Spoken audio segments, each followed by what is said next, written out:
नमस्कार साथियों, स्वागत है आपका हमारे चैनल टीएनटी ज्ञान में। डोनाल्ड ट्रंप की कड़ी कराई मेहनत पे पानी फिरता हुआ दिख रहा है। डोनाल्ड ट्रंप के अथक प्रयास शांति बहाली को लेकर नाकाफी लग रहे हैं। आप कहेंगे ऐसे कौन से प्रयास डोनाल्ड ट्रंप ने किए हैं जो हमको नाकाफी लग रहे हैं? डोनाल्ड ट्रंप ने जो कोशिश करी थी अभी इज़राइल, हमास, गाज़ा, फिलिस्तीन, वेस्ट बैंक ये सब चारों एक ही चीज़ मतलब इनमें जो युद्ध रुकवाने की जो उनकी पूरी कोशिश थी, जी तोड़ मेहनत थी, उस पे कहीं न कहीं इज़राइल पानी फेरता हुआ दिख रहा है। आप कहेंगे ऐसा क्यों कह रहा हूँ मैं? एक्चुअली अभी जो हुआ है उस पे हम बात करेंगे। पहले मैं बता दूँ कि ये हुआ क्या था। अभी कुछ दिन पहले आपने सुना होगा जब कि एक 7 अक्टूबर का हमला हुआ था इज़राइल में। उसके बाद इज़राइल ने कसम खा ली थी कि जहाँ भी हमास के लोग जाएँगे, मैं उनको टारगेट करूँगा। और इसके एवज में ही क्या हुआ कि जो कतर की राजधानी है दोहा, वहाँ पे जो हमास का सेंटर था उसकी एक मीटिंग चल रही थी, हमास के लोग वहाँ थे और कुछ कतर के लोग भी वहाँ थे। क्योंकि कतर में चल रही थी, तो कतर के अधिकारी होंगे वहाँ पे।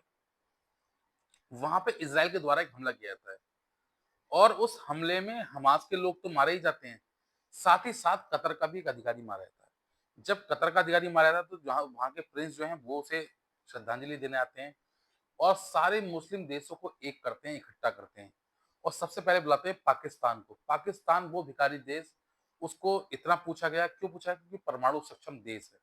मुस्लिम देशों में जितने भी मुस्लिम देश हैं, 57 देशों में, उसमें एकमात्र ऐसा देश पाकिस्तान है, जिसके पास परमाणु हथियार है। तो इसलिए थोड़ा-सा उसको ज़्यादा तवज्जो दी गई उसमें और इन सब को लेकर ये सारे मुस्लिम देश कतर, सऊदी, ईरान, पाकिस्तान और भी जितने भी देश थे, वो सारे मिलने गए अमेरिका से और डोनाल्ड ट्रंप से मिले और उन्होंने डोनाल्ड ट्रंप से कहा कि भई देखिए हम तो आपको एक्सटॉर्शन मनी देते हैं एक तरीके से। एक्सटॉर्शन मनी समझते हैं ना आप लोग? कि जो भी लोग अपने को गुंडों से बचाने के लिए सिक्योरिटी मनी देते हैं, तो हम तो वो देते हैं अमेरिका को, तो हम पे कैसे कोई देश हमला कर सकता है? हमको कैसे कोई धमका सकता है? ये सारी बातें उन्होंने अमेरिका से कही। अमेरिका ने कहा ठीक है, बिल्कुल क्योंकि आपकी सुरक्षा की ज़िम्मेदारी का मैं पैसा लेता हूँ। वैसे पैसे नहीं लेता लेकिन डरा धमका के पैसे लेते हैं किस तरीके से क्योंकि अभी आपने सुना भी तो होगा 500 यूएस डॉलर का उन्होंने एक प्लेन गिफ्ट किया था डोनाल्ड ट्रंप को। उसके बाद भी हमला इज़राइल द्वारा कर दिया था और इज़राइल को अमेरिका का प्रॉक्सी मानते हैं, एक तरीके से। जैसे अभी पाकिस्तान कह रहा था ना भारत के लिए कि तालिबान भारत के प्रॉक्सी बन के काम कर रहा है इस समय, ऐसे ही इज़राइल अमेरिका का प्रॉक्सी है, अमेरिका इज़राइल का प्रॉक्सी, ये दोनों एक दूसरे के साथी हैं। एक तरीके से अगर आप इज़राइल की बात करते हैं तो अमेरिका समझिए और अमेरिका की बात करते हैं इज़राइल समझिए। तो अगर इज़राइल ने हमला कर दिया तो कहीं न कहीं पाकिस्तान की सह ओ अमेरिका की सह है उसमें। अमेरिका के कहने से हुआ, ऐसा क्यों हुआ हम पे? जब हम आपके कहने से चलते हैं तो उन्होंने क्या करा, ये सब बातें करी तो अमेरिका ने कहा ठीक है, देखिए इज़राइल की जो लड़ाई है उसकी अपनी वर्चस्व की लड़ाई है, अपने क्षेत्र की लड़ाई है। मैं इसको शांत कर देता हूँ, मैं एक 20 सूत्रीय एक प्रस्ताव लेके आया हूँ, इस पे आप लोग साइन करिए, इसको मानने को तैयार हो जाइए, ठीक है? अब ये सब देश एकदम तुरंत तैयार हो बोले, "अरे यार यार, ये तो बहुत बढ़िया अभी, अगर डोनाल्ड ट्रम्प ऐसा करवा दे रहे हैं कि 20 सूत्रीय मांगों में ये सब लड़ाई झगड़े निपटा दे रहे हैं, तो हम तैयार हैं।" आँखें मीच के साइन कर दिए। साइन तो करे ही करे, पाकिस्तान जैसा देश वहाँ साइन कर आया। पाकिस्तान के आसिम मुनीर, शहबाज शरीफ वहाँ साइन कर आए। अब ये साइन किस चीज़ पे कर आए? ये साइन कर आए इज़राइल को मान्यता देने को, टू नेशन को मान्यता देने को, एक तरफ फिलिस्तीन और एक तरफ इज़राइल। अब होता क्या है क्योंकि पाकिस्तान के अपने पासपोर्ट पे ही लिखा हुआ है कि ये पासपोर्ट इज़राइल में मान्य नहीं है, क्योंकि वो इज़राइल जैसे किसी देश को एग्ज़िस्ट नहीं करते, मानते ही नहीं कि इज़राइल नाम का कोई देश है और अब उनके सर्वे सर्वा जो हैं पाकिस्तान के, 2 ही लोग हैं इस समय, आसिम मुनीर और शहबाज शरीफ, वो अमेरिका में जाके उसको साइन कर आए, उस प्रस्ताव को पास कर आए, वो इज़राइल को देश मान आए। तो पाकिस्तान में इसका कड़ा विरोध होने लगा, विपक्ष इसके खिलाफ हो गया कि आप ऐसे कैसे कर आए? आप 70,000 लोगों का बलिदान पे पानी फेर आए, आप उनके कातिल हैं, ऐसे नारे लगने लगे, बहुत कड़ा विरोध होने लगा पाकिस्तान में। अब पाकिस्तान की तरफ तो बेचारा मुँह छुपाने को कुछ रहा नहीं, क्या करे वो, किससे कहे? अमेरिका से लड़ नहीं सकता वो, इज़राइल की उनकी सुनेगा नहीं, तो कहीं न कहीं उन पे बैकफायर हो गया। ये सब चीज़ तो वो थी। इधर आके ये प्रस्ताव पास हुआ, हमास ने युद्ध बंद किया और इज़राइल के जो लोग थे, बंधक थे वहाँ पे, उनको छोड़ना शुरू कर दिया। इधर से हमास ने छोड़ा, उधर से इज़राइल ने छोड़ा। सबने छोड़ना शुरू कर दिया। कुछ लगभग 13-15 लोग उनके इज़राइल के भी रह गए थे, जिनके शव वहाँ से मिलने थे। वो उन्होंने नहीं दिए और वो उसकी माँग लगातार करते आ रहे हैं। अब होता क्या है, अभी इस दौरान जब ये सब बात चल के निपटी, तो अमेरिका के जो उपराष्ट्रपति थे जेडी वेंस और अमेरिका के सेक्रेटरी मार्को रूबियो, ये दोनों इज़राइल की यात्रा पे गए हुए हैं। ये इज़राइल की यात्रा पे गए हुए हैं। यही उन इसी के सामने, इनके सामने, जैसे हमारे यहाँ 2 सदन है, अगर कोई प्रस्ताव हमको पास करना होता है सरकार को, सरकार के पास 2 सदन होते हैं, एक लोकसभा, एक राज्यसभा। निचला सदन और उचला सदन, उच्च सदन मतलब। ऐसे उनके यहाँ भी 100 सदन है। उनके यहाँ प्रथम सदन में जो मेंबर हैं वो 120 मेंबर। अगर किसी प्रस्ताव को पास कराना है तो 61 लोगों का वोट चाहिए होगा, तब बहुमत से वो प्रस्ताव पास होगा। अब वहां पे एक प्रस्ताव आता है कि वेस्ट बैंक जो है वो इज़राइल का हिस्सा है। इसको हम इज़राइल में मिला लेंगे और इस प्रस्ताव को 25 और 24 के अनुपात में पास हो जाता है।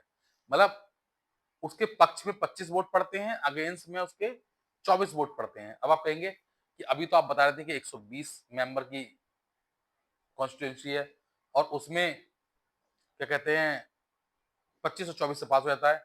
एक्चुअली हुआ क्या, जो ये 120 मेंबर वाली पार्लियामेंट है उनकी, उसमें जो सरकार पक्ष है, जो पक्ष है, उसने वोट ही नहीं किया, उसने बायकॉट कर दिया इन प्रस्तावों का।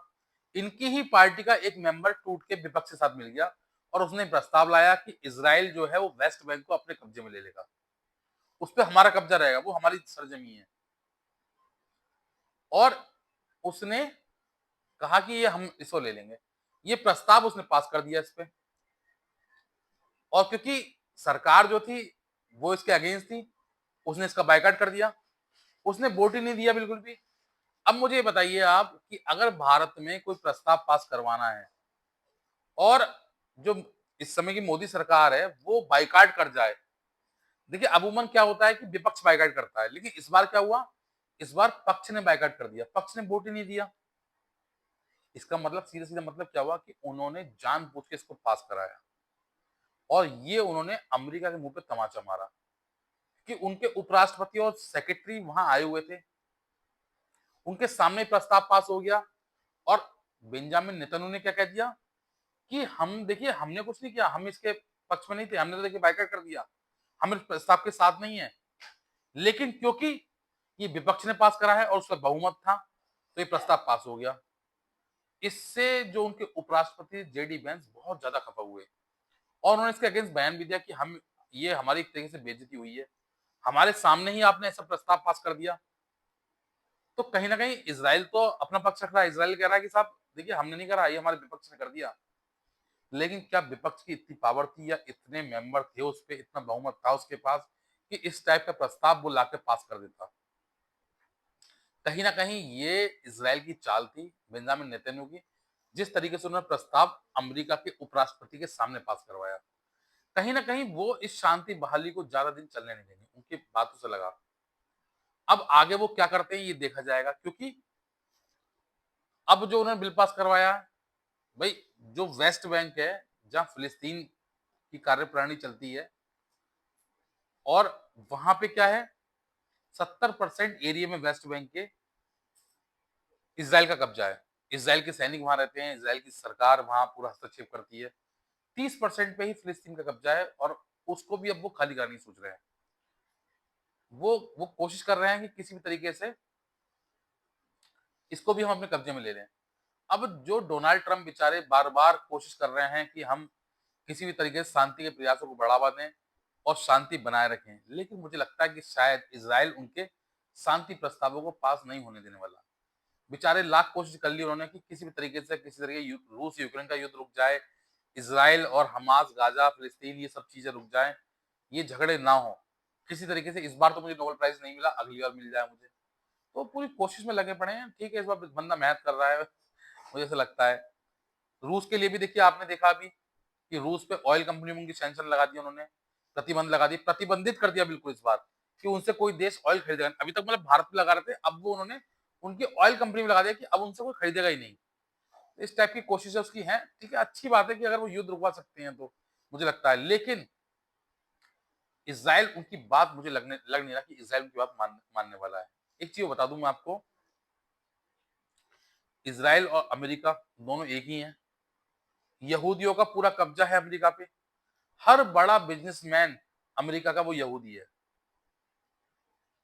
बड़ी-बड़ी कंपनियां आप देख लीजिए, जो नामी कंपनी है, वो सारी यहूदी चला रहे हैं।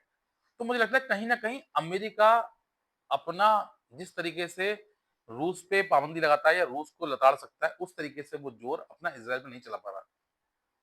कहीं न कहीं इज़राइल के दबाव में काम कर रहा है, इज़राइल की सुननी पड़ रही है उसको।